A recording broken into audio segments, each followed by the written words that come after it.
Assalamualaikum warahmatullahi wabarakatuh. Perkenalkan saya Sapna Jumaira dengan NIM 190105010220.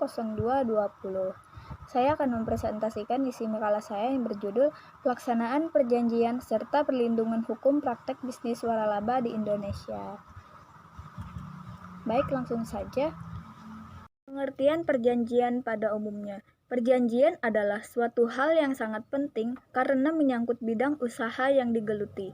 Mengingat akan hal tersebut, dalam hukum perjanjian merupakan suatu bentuk manifestasi adanya kepastian hukum.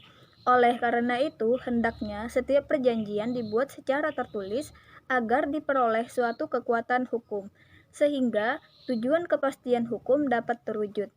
Sehubungan dengan perjanjian pasal 1313 KUH Perdata memberikan definisi sebagai berikut. Suatu perjanjian adalah suatu perbuatan dengan mana satu orang atau lebih mengikatkan dirinya terhadap satu orang lain atau lebih. Asas-asas penting dalam perjanjian. Yang pertama ada asas kebebasan berkontrak, yang kedua ada asas konsensualisme, yang ketiga asas itikat baik, yang keempat asas pacta sunt servanda, yang kelima asas berlakunya suatu perjanjian.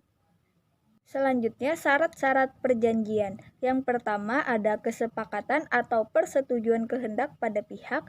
Yang kedua, kecakapan para pihak. Yang ketiga, suatu hal tertentu. Dan yang keempat, suatu sebab atau kausa yang halal.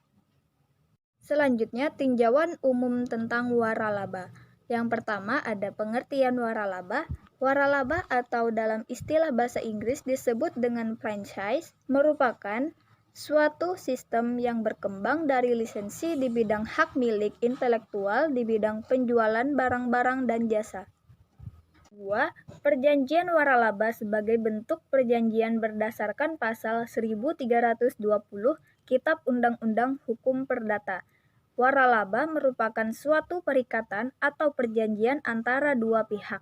Sebagai perjanjian dapat dipastikan terikat pada ketentuan dalam hukum perdata KUH Perdata tentang perjanjian pasal 1313, sahnya perjanjian pasal 1320, dan kebebasan berkontrak pasal 1338 yang secara ekonomi lebih kuat akan memberikan pengaruhnya pula bagi beroperasinya hukum di masyarakat.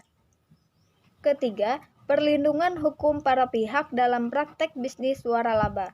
Hukum bisnis waralaba idealnya untuk melindungi kepentingan para pihak, namun kenyataan di lapangan belum tentu sesuai seperti yang diharapkan. Seperti yang dikemukakan oleh Roscoe Pound yang membagi 3 golongan yang harus dilindungi oleh hukum, yaitu kepentingan umum, kepentingan sosial, dan kepentingan perseorangan.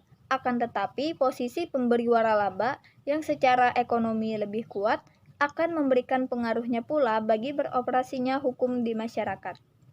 Cukup sekian dari presentasi saya ucapkan terima kasih. Assalamualaikum warahmatullahi wabarakatuh.